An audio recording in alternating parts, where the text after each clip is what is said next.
오늘은 느헤미야 10장 말씀입니다. 이제 그 하나님의 말씀을 들은 이스라엘 백성들이 자신들의 허물과 죄를 회개하고 하나님 앞에서 새롭게 되기로 결단을 합니다.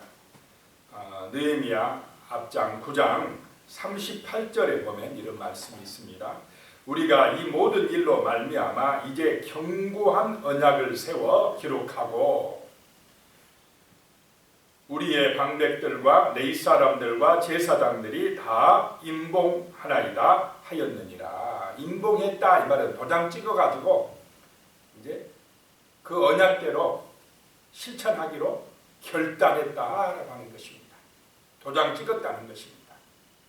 이 견고한 언약을 세웠다 이 말은 이 이스라엘 사람들은 하나님 앞에 자기들이 언약을 세울 때는 이 짐승을 잘라놓고 그 아브라함도 그 새를 잘라놓고 그 사이로 지나가면서 하나님의 언약대로 실천하겠나이다 이렇게 결단하는 그런 모습을 봤습니다. 이렇게 짐승이 쪼개져서 죽은 것 같이 내가 이 언약을 어길 때는 내 생명을 바치겠나이다. 그런 결단이랍니다. 그래서 견고한 이 언약을 세워가지고 기록을 하고는 반드시 지키겠다고 이렇게 하나님 앞에서 맹세하고 도장을 찍었다는 것입니다. 그래서 그렇게 임봉한 도장 찍은 사람들이 이제 10장 1절부터 27절까지 나옵니다. 1절에 보면 그 임봉한 자는 도장 찍은 자는 하가라의 아들 총독 느헤미야와 시드기야 그랬습니다. 이 사람들은 정치가 방백들입니다. 느헤미야는 모든 예루살렘 성벽을 건축하는 데에 지도자였던 총독 느헤미야. 또 이 시드기야는 아마 느헤미야의 서기관이었을 것이다 이렇게 보고 있습니다. 이 방백들도 도장 찍고 그 다음에 2절부터 이제 8절까지는 제사장들 이름이 나옵니다. 제사장들도 도장 찍고 그리고 9절부터 13절까지는 누가 나옵니까? 레위 사람들 이름이 나옵니다. 레위 사람 지도자들, 레위 사람들도 그대로 언약대로 실천하기로 도장 찍고 그 다음에 14절에 또 백성의 우두머리들, 백성의 지도자들도 그 이름이 기록되어 있습니다. 그 임봉한 사람들, 그 하나님의 언약대로 그 기록해서 그대로 실천하기로 이렇게 결단한 대표자들 이름을 27절까지 기록을 하고 있습니다. 28절에 보면 그 남은 백성과 제사장들과 레위 사람들과 문지기들과 노래하는 자들과 느디님 사람들과 및 이방 사람과 절교하고 하나님의 율법을 준행하는 모든 자와 그들의 아내와 그들의 자녀들 곧 지식과 총명이 있는 자들은 그랬습니다. 그 세상을 따라가는 우상 숭배하고 세상 사람들과 짝해서 하나님의 말씀을 잊어버리는 그러한 일을 이제 절교하고 이제부터는 무엇을 따라 살겠다는 것입니까? 하나님의 말씀을 따라 살겠다고 그렇게 하는 것입니다. 율법을 준행하겠다. 하나님의 말씀을 준행하겠다라고 하는 것입니다. 자, 하나님의 말씀은 그냥 머릿속으로 아는 것이 중요한 게 아니라 준행하는 것이 힘인 줄로 믿으시기 바랍니다. 하나님의 말씀은 우리의 삶의 가치관이 되어야 됩니다. 우리의 삶에서 그대로 순종하는 말씀이 되어야 됩니다. 왜냐? 그 언약이기 때문에 그 약속의 말씀을 믿고 순종할 때에 하나님이 함께 하실 줄로 믿으시기 바랍니다. 그래서 하나님이 우리와 함께 하시는 것은 언약을 믿는 것, 말씀을 믿고 순종하는 것. 그럴 때에 형통의 길이 임하는 줄로 믿으시기 바랍니다. 형통은 뭐라고 그랬습니까? 하나님이 함께 하시는 것이 형통이라고 그랬습니다.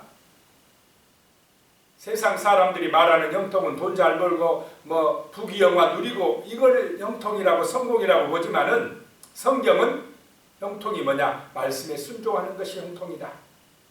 언약을 지키는 것이 순종이다. 왜냐? 그래야 하나님이 말씀대로 복을 주시기 때문에 함께 하시기 때문이다 라고 하는 것입니다. 그래서 그들은 이 하나님의 율법 말씀을 그대로 실천하기로 결단을 한다는 것입니다.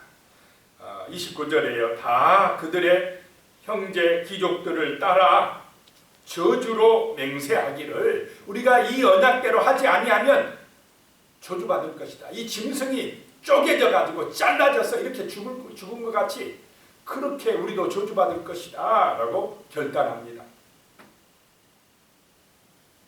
우리가 하나님의 종 모세를 통하여 주신 하나님의 율법을 따라 우리 주 여호와의 모든 계명과 규례와 율례를 지켜 행하여 그랬습니다. 자, 하나님의 말씀은 지켜 행해야 되는 말씀인 줄로 믿으시기 바랍니다. 요즘 시대에 어떻게 성경 말씀대로 살아가느냐?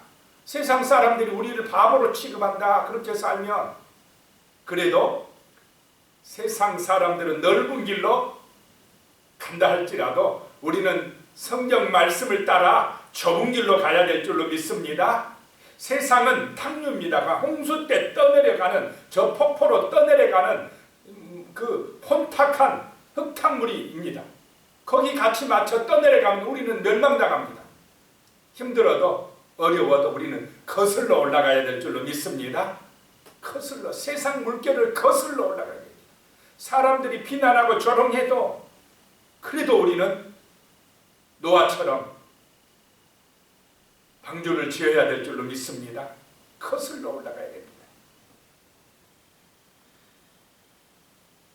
그래서 그 말씀을 지켜 행하기로 결단한다라고 하는 것입니다. 30절에요. 우리의 딸들을 이 땅 백성에게 주지 아니하고 우리의 아들들을 위하여 그들의 딸들을 데려오지 아니하며 그랬습니다. 이 지금 이스라엘 백성들이 이방의 그 사람들과 이렇게 혼인관계를 맺은 이유는 세상적으로 성공하려고 그랬습니다. 그 세상 사람들, 세상의 권력자들, 세상의 부자들하고 사돈관계 맺으면 우리도 세상에서 더 번성하겠다 이런 생각 때문에 그들의 영혼을 살리려고 하는 제사장의 사명으로 한 것이 아니었기 때문에 문제였다라고 하는 것입니다. 욕심이 문제인 줄로 믿으시기 바랍니다. 세상은 욕심으로 갑니다. 그런데 우리는 말씀을 따라가야 된다는 것입니다. 31절에 혹시 이 땅 백성이 안식일에 물품이나 온갖 동물을 가져다가 팔려고 할지라도 우리가 안식일이나 성일에는 그들에게서 사지 않겠고 일곱째 해마다 땅을 쉬게 하고 모든 빛을 탕감하리라 하였고 안식일을 거룩히 지키겠다는 것입니다. 오늘날로 말하면 주일 성수하겠다는 것입니다. 안식일을 부정해버리는 것은 이거는 하나님의 주권을 인정하지 않는 것이 되어버립니다. 내가 주인 노릇 해버리는 것이 되어버리는 것입니다. 이건 또 탐욕에 빠져버리는 것입니다. 오늘 이 시대는 갈수록 하나님이 주인입니까? 내가 주인 노릇 하려고 합니까? 내가 주인. 이 하나님 앞에 예배드리는 그 나를 부정해버리려고 그래요. 이건 하나님이 주인 되심을 인정하지 아니하려고 합니다. 왜 그러냐? 탐욕 때문에 그렇다는 것입니다. 그래서 이제는 안식일을 온전히 지키기로 결단한다라고 하는 것입니다. 또 안식년도 지키겠다는 것입니다. 근데 가나안 땅에 살 때 이스라엘 백성들이 안식일도 잘 안 지켜버리고 안식년도 안 지켜버리니까 하나님께서 나중에 어떻게 하느냐? 이스라엘 백성들을 바벨론 땅으로 끌어가다가 그 땅을 안식하게 만들어버렸다라고 하는 것입니다. 하나님의 말씀에 순종할 때에 우리의 삶이 복되고 아름다워질 줄로 믿으시기 바랍니다. 모세와 광야 생활할 때에 안식일 날은 어떻게, 그 전날 어떻게 합니까? 이틀째를 가족 양식을 가져오게. 자, 하나님이 역사하시고 도우실 줄로 믿으시기 바랍니다. 또 32절에 보면 우리가 또 스스로 규례를 정하기를 해마다 각기 세겔의 3분의 1을 수납하여 3분의 1 세겔을 내서 하나님의 전을 위하여 쓰게 하되, 나중에 예수님 때는 반 세겔을 내게 했죠. 그래서 성전세다 이렇게 했습니다. 왜냐? 그 돈은 성전을 관리하고 수리하고 성전을 이렇게 유지하는데 쓰는 그런 돈을, 헌금을 내게 했다는 것입니다. 오늘날로 말하면 주일헌금과 같은 그런 용도라고 보면 됩니다. 그래서 3분의 1 세겔씩 내기로 이렇게 결단했다라고 하는 것입니다. 33절에 곧 진설병과, 진설병은 하나님 앞에 매주 드리는 떡입니다. 진설병과 항상 드리는 소제와 항상 드리는 번제와 날마다 드리는 걸 상번제라고 했습니다. 날마다 항상 드리는 소제, 항상 드리는 번제가 있었다는 것입니다. 우리는 날마다 이렇게 하나님 앞에 온전한 예배를 드리고 말씀의 은혜를 받을 줄로 믿습니다. 날마다. 그리고 그렇게 할 때에 이 말씀의 떡, 진설병, 오늘날 말씀의 떡을 먹고 살 때에 우리의 삶이 예배가 될 줄로 믿습니다. 로마서에 보면 삶이 뭐라고요? 영적인 예배다. 자, 우리가 살아가는 것도 예배다는 것입니다. 예배는 뭐냐? 하나님의 주권을 인정하고 찬송하는 것도 예배고 말씀 듣는 것도 예배고 살아가는 것도 예배다라고 하는 것입니다. 그런데 예배를 안 드리는 게 뭐냐? 내가 주인이라고 생각하며 살아가는 것은 우상숭배라는 것입니다. 우리는 교회에서도 예배요, 우리의 삶 속에서 살아갈 때도 하나님의 주권을 인정하고 하나님의 영광을 위하여 살아가는 예배자인 줄로 믿으시기 바랍니다. 예배자다라고 하는 것입니다.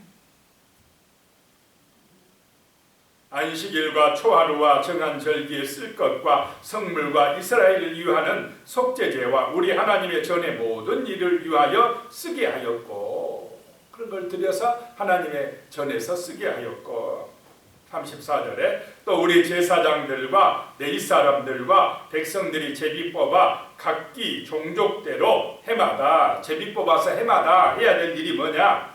정한 시기에 나무를 우리 하나님의 전에 바쳐 율법에 기록한 대로 우리 하나님 여호와의 제단에서 사르게 하였고. 자, 번제를 드릴 때, 태워서 드릴 때 뭐가 필요합니까? 나무가 필요하니까 미리 정한 시기에 나무를 해서 성전에 갖다 차곡차곡 세워놓아야 된다라고 하는 것입니다. 그래야 하나님 앞에 번제를 드릴 수가 있기 때문이다라고 하는 것입니다. 35절에는 해마다 또 우리 토지소산의 만물과 토지소산의 처음 난 것과 각종 과목의 첫 열매를 여호와의 전에 드리기로 하였고. 자, 왜 이렇게 해야 된다고 그랬습니까? 하나님의 말씀에, 모세의 율법에 그렇게 기록되어 있으니까 그대로 하라는 것입니다. 36절에 또 우리의 맏아들들과 가축의 처음 난 것과 소와 양의 처음 난 것을 율법에 기록된 대로 우리 하나님의 전으로 가져다가 우리 하나님의 전에서 섬기는 제사장들에게 주고. 왜 이렇게 해야 되느냐라고 하는 것입니다. 그 근본 정신은 하나님의 주권을 인정하는 것인 줄로 믿으시기 바랍니다. 농사를 해도 그 농사가 되게 해주신 분이 누구라는 것입니까? 하나님이시다라고 하는 것입니다. 우리의 삶 속에서도 내가 물론 열심히 일해서 돈도 벌고 또 성공도 했지만은 그것은 내 능력이 아니었고 누가 복을 주셨다고 인정을 하는 것입니까? 하나님이 나를 축복해 주셨다.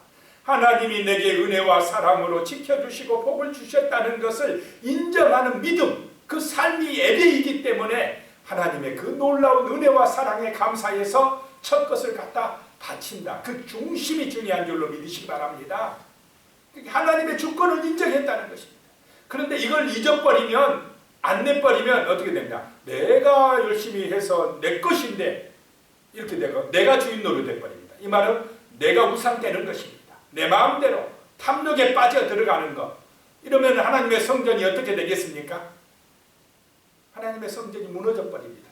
예배가 무너져 버립니다. 오늘 이 시대에 자칫하면 우리가 지금 우리 후세대들이 이렇게 갈 가능성이 있다라고 하는 것입니다. 내가 열심히 살면 되고, 내가 성공하면 되고, 내가 높아지면 되고, 내가 편하면 되지. 굳이 뭐 하나님 도움 없어도 살아갈 수 있다 이렇게 생각을 해버리면 바로 그것이 자기중심이고 우상숭배가 되는 것입니다. 탐욕에 빠지게 되는 것입니다. 제약의 노예가 되는 것이고, 내 마음대로 사는 것 같은데 마귀의 포로 생활에 빠져버리는 것입니다. 세상 노예가 되고 마는 것입니다. 자, 요즘에 오늘날 청년들이나 젊은 사람들이 자유가 있는 것 같은데 더 자유롭습니까? 더 힘들다고 합니까? 더 힘들어지고 있어요. 세상 따라가는데 더 힘들어지고 있습니다. 더 어렵다고 난립니다. 이게 바로 노예입니다. 자기 마음대로 하는 것 같은데 세상의 노예가 되어간다라고 하는 것입니다. 기쁨도 없습니다. 맨날 원망이고 불평이고 어렵다고 하고 못 살겠다고 하고 이렇게 돼버리는 것입니다. 37절에 또 처음 익은 미래의 가루와 거제물과 각종 과목의 열매와 새 포도주와 기름을 제사장들에게 가져다가 우리 하나님의 전에 여러 방에 두고 또 우리 산물의 11조를 네 사람들에게 주리라 하였나니 이 네 사람들은 우리의 모든 성읍에서 산물의 11조를 받는 자이며 처음 열매들은 제사장에게 갖고 11조는 누구에게 주라는 것입니까? 네 사람들. 자, 네 사람들, 네 지파는 땅을 분배받았습니까? 못 받았습니까? 못 받았습니다. 왜냐? 다른 지파들이 땅을 분배받은 지파들이 11조를 내는 거 가지고 누가 살아야 된다는 것입니까? 네 사람들이 살아야 되기 때문에 그렇다는 것입니다. 그런데 다른 지파들이 그거 아깝다고 안 내버리기 시작하면 어떻게 되겠습니까? 그렇게 됐어요. 가나안 땅에서 실제로. 그러니까 네 지파들이 뭐 우리는 어떻게 사냐? 우리도 그냥 이 성전에 일 못하겠다. 하나님 말씀을 가르치는 일 못하겠다. 우리도 돈 벌어먹고 살아야 되겠다고 뿔뿔이 흩어져 버렸습니다. 그러니까 성전이 무너져 버리고 말씀이 그냥 어디로 가버렸는지 없어져 버리고 그 이스라엘 백성들은 전부 다 누굴 따라가 버렸습니까? 그 가나안의 7 족속을 따라 지향의 길을 가버리고 말았다라고 하는 것입니다. 우상 숭배에 빠져버렸습니다. 이 말씀이 없으면 무너져 버립니다. 신앙이 무너져 버린다는 것입니다. 오늘 이 시대에 정말 우리에게 필요한 것이 하나님 앞에 드리는 예배요. 하나님 앞에서 정말로 말씀을 똑바로 정말 그 은혜를 받고 그 언약을 지킬 때에만이 우리가 형통하게 되고 하나님이 주시는 복을 받아 천대까지 누리게 될 줄로 믿으시기 바랍니다. 그 언약이 무너지지 않도록 해야 됩니다.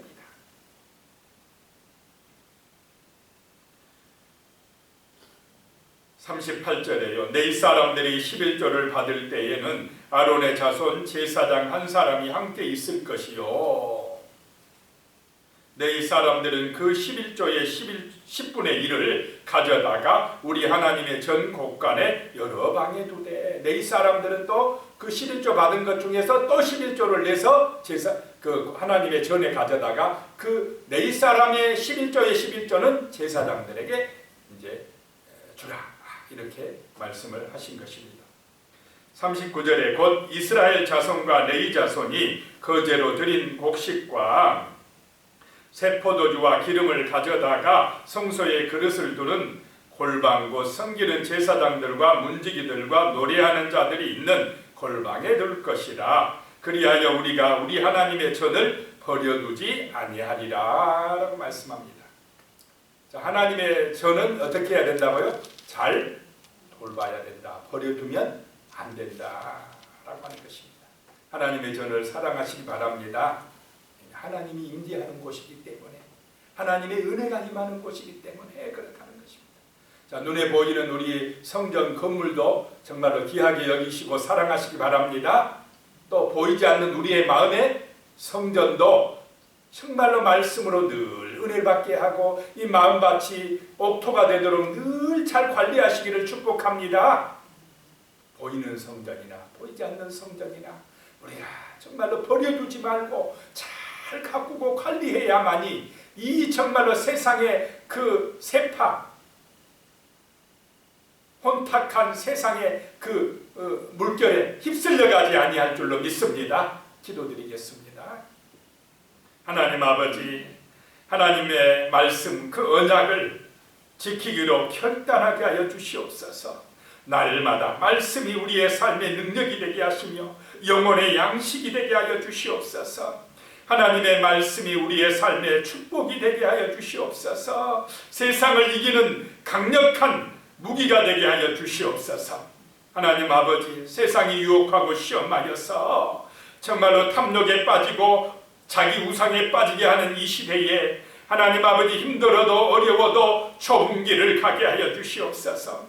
하나님의 말씀, 진리의 말씀을 따라 구원의 길 가게 하여 주시옵소서. 생명의 길 가게 하여 주시옵소서. 이 말씀을 믿고 준행함으로 하나님이 함께 하시는 영통의 길 가게 하여 주시옵소서. 예수님의 이름으로 기도드리옵나이다. 아멘.